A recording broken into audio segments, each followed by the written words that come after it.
this video, we were greeted with an just amazing fiery sunrise as we took the boat from the marina over to the shipyard for haul out.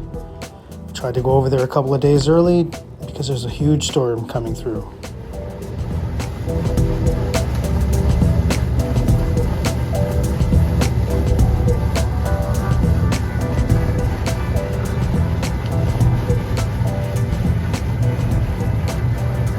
Bow and stern thrusters really make a work of that, eh? Just pushes that boat like nothing. It's like, that's why I was always envious, I guess is the right word. I was like, man, but my boat is so small. It's like I should be able to navigate it or push it around, but you can't. It's clunky and I don't know what the right word to describe it, but it's not nimble. Pretty windy, but they're still lifting the boats out with the crane. Must be swinging a little bit over there. That's how the Royal Hamilton Yacht Club, I guess, removes their boats out of the water haul out. They always rent a crane, and they lift them and then they drop them onto trailers. Most of them are trailer bound. The ones that are bigger are often done over at the Harbor West one as well. But there's a lot of trailerable boats that get pulled out that way.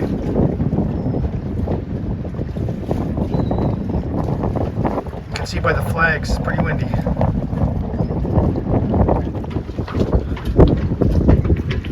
Never seen these guys before.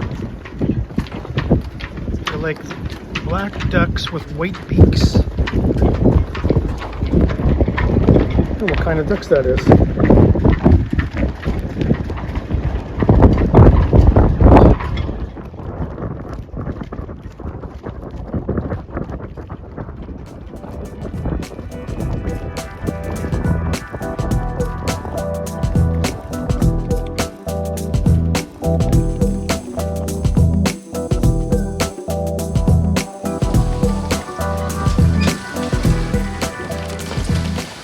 This boat with very little, had no working engine, no instruments, and I gutted it. I pulled the engine out, and then I decided to go electric. So I put an electric motor in, and had a whole learning curve about that. So I learned about batteries and charging systems and wiring and house banks, all the different solar panel and monitoring systems.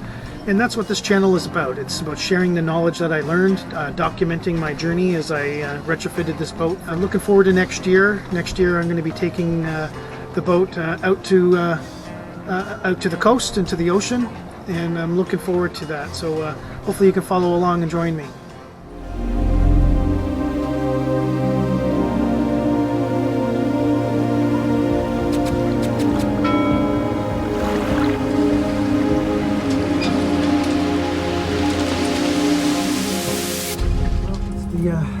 The last motoring of Northern Comfort this year. Jalissa's here giving me a hand. Sunrise. It's 7 o'clock in the morning, and we're just moving the boat over to the shipyard because it's going to be a little bit feisty on my haul out day. So I said it's going to be 30 knots. So I said I'd rather be just next to it. There was a couple slips free, so we're just going to go grab one of those and then start taking down the sails.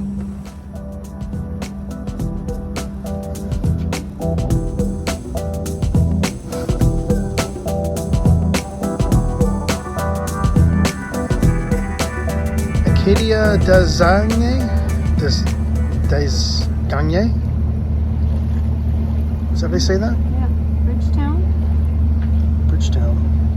Is that England? Bridgetown? I don't know, but Bridgetown.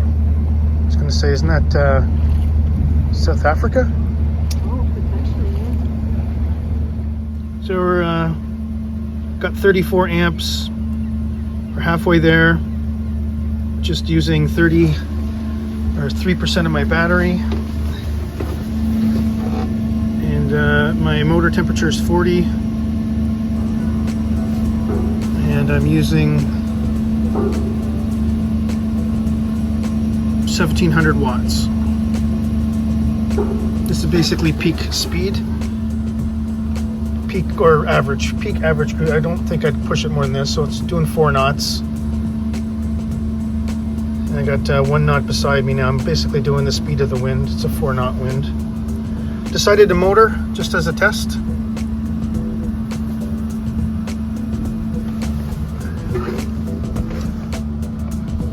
Cold? Not really. It's comfortable. I'm dressed for the weather, but I'm just looking at the sky. It's gorgeous. That's really pretty, eh? There's pink and gray hues everywhere.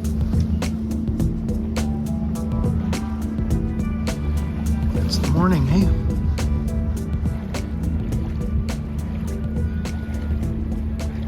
You can see why I need autopilot, eh? It's like creeping to the left. My prop walk is pushing the boat slowly that way, the steering. See it? It just wants to go that way. Well, we made it down on the temporary dock. And we've got her secured up. And now we come out in a couple days. And I get to start taking down the sails and all the rigging. Things that I don't need right now. So this is called an 1/8 knot or an 8 knot. And I have it on the end of the lines so that the lines don't pull out by accident. And basically you put this at the end of your line to just provide protection. So in case it slides out, you don't lose your line through hitting it and feed it.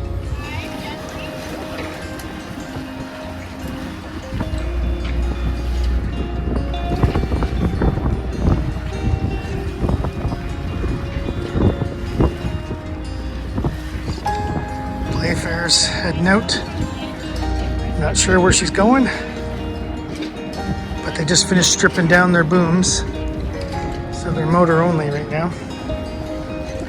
I think they were using the hollowed slip to make their carrying job a little easier.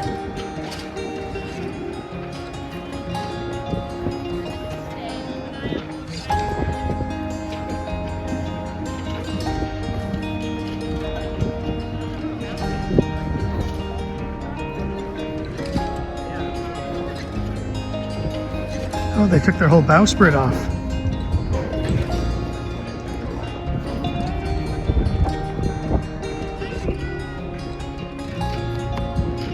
Oh, there they go. It's the prop walk.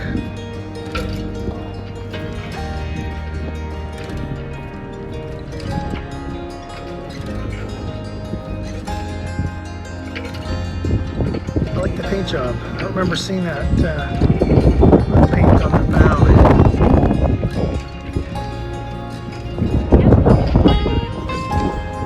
When was it painted?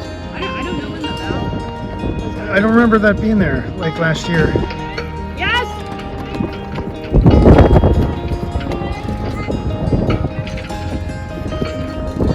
Right!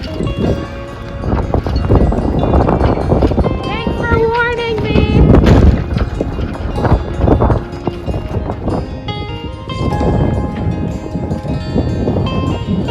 Looks naked with other sails. Getting ready for haul out.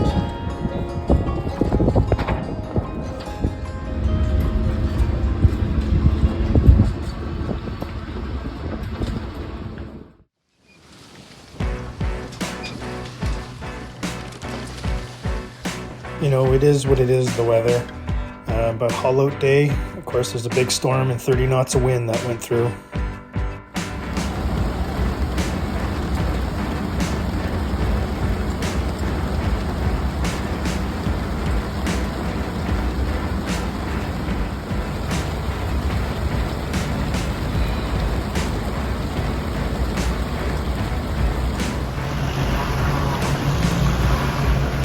Even the geese don't look happy.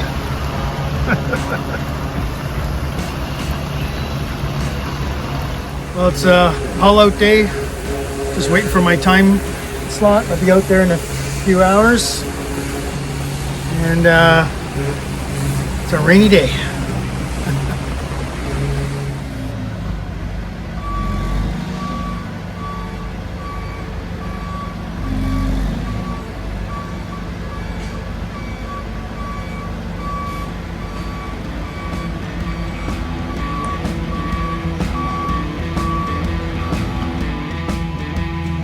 Well, everybody, this is Northern Comfort waiting to be hauled out, waiting our turn in the queue here, and you can see they're doing a quick spray down of the boat that came out ahead of me.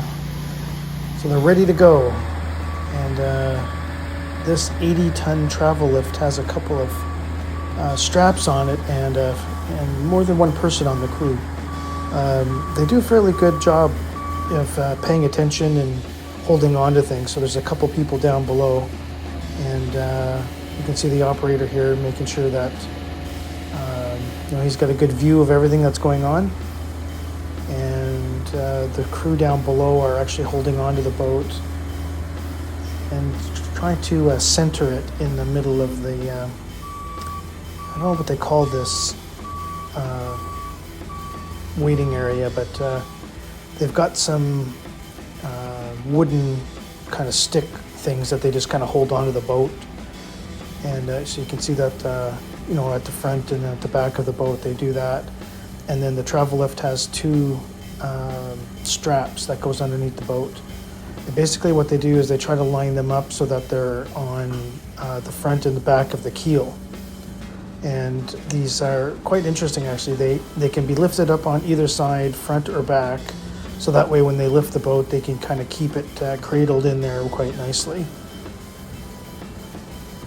That's it, eh? A couple of straps and 80 tons worth of motors. Lift that thing up like nothing.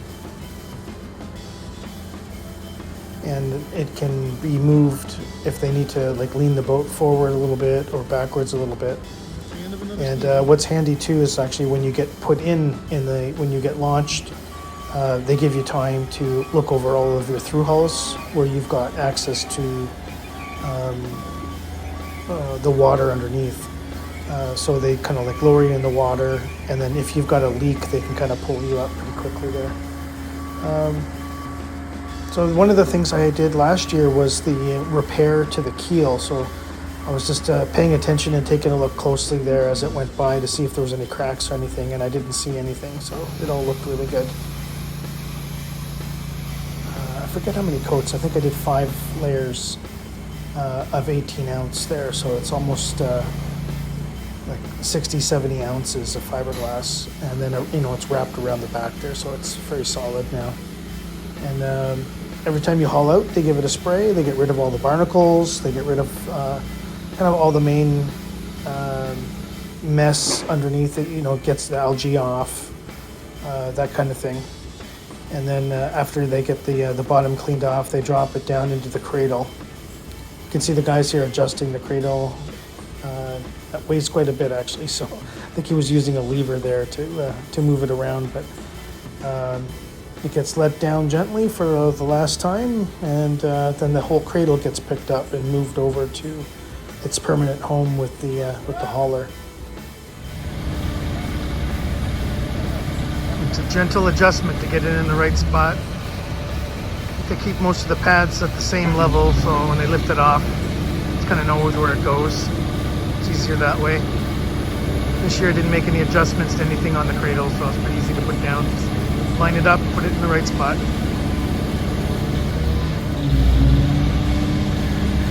Now I get to find out where they're going to put her.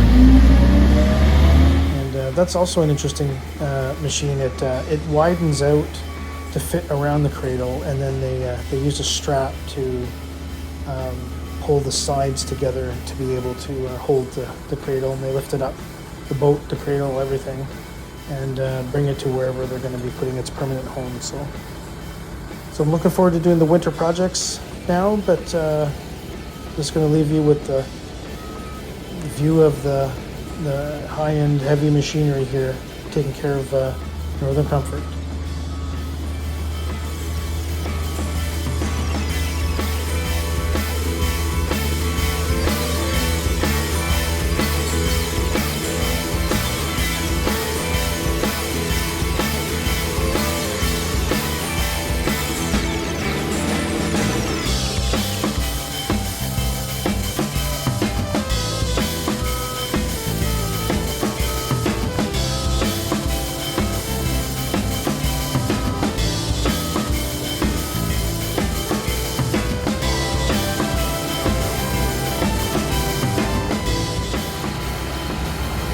back down on the ground.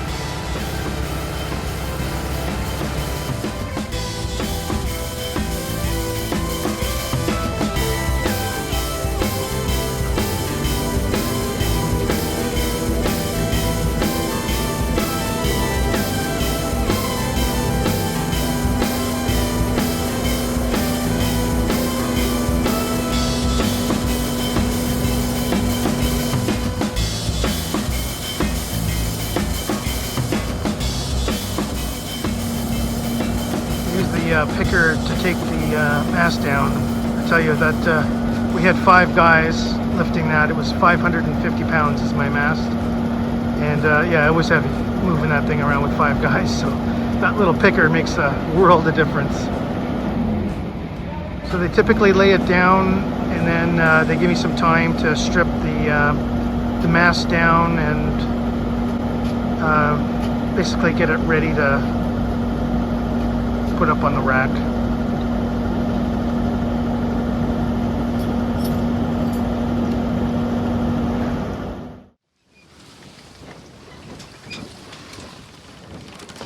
I'm taking them all off to get them redone. They look like they're okay, but I want a spare, and I think that they're close to 20 years old. And I was looking down here, and I'm just starting to see a little bit of rust down here. So I don't know, but what I'm going to do is I'm going to keep those as a spare, and I'm going to get new ones made. It's about, I don't know, probably $300 to $400 per piece that I'm going to need done. So that's what I'm doing here today. So these are just basically put on with a cotter pin. And then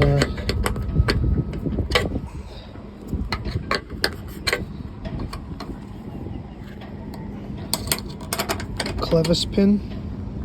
So you can see my tabs are in really good shape. There's like nothing going on. Those are all stainless. Nice big bolts. So yeah, nothing happening there. And then these things just slip out.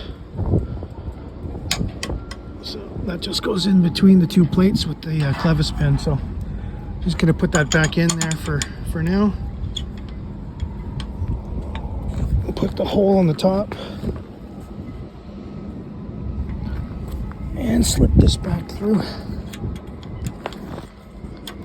Oh.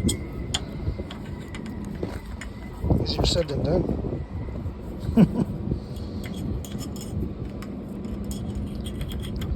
Just so I don't lose my pin. Now I'm going to need 2 hands for that, but you can kind of get the idea. I'm just going to leave that on the mast for next year because the clevis pins looks great. There's not even chafing on it.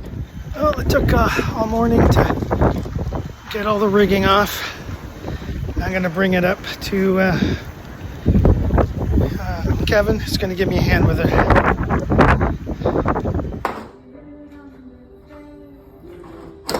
Ensuring that it seats all the way.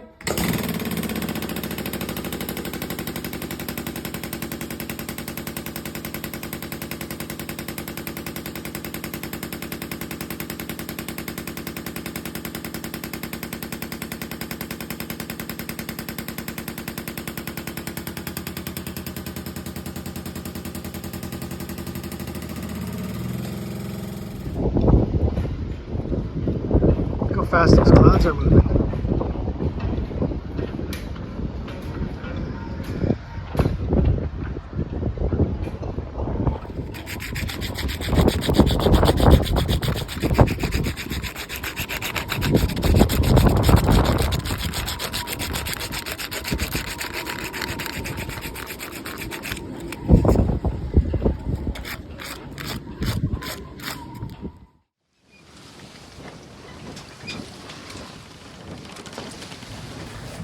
Hey everybody, a little bit cold. Right now it's, I think it was -4 or -5 last night. You can see it's still daylight. It's about 4 o'clock, and I've got the roof, as you can see, on the boat, temporary structure. Basically the wind in this yard comes straight this way, and it goes right out that way. So basically, it's the lengthwise of the boat. So I've learned to just kind of make it like a tunnel, and then when the wind is coming this way, it just goes through and it doesn't blow the roof in different directions or whatever. So I've got a few projects to do this winter that I'm going to be kind of sorting out. My big one is the head. So I'm going to be framing that in. I've got the heater, which is going to be keeping me a bit warm. And then in February, when we get above zero again, about +5, +10, I'm going to finish skinning and doing the fiberglassing. I just want to make sure that I have at least +5. So right now it's December and it's damn cold. So I'm going to move over to some internal projects. I've got the doors off here, and I've got an indoor storage utility, and I've kind of laid it out so that I should be able to do a little bit of work on there. So I'm going to fiberglass my doors in the winter, and then I'm going to restitch all of my the top that goes over on the back, the enclosure.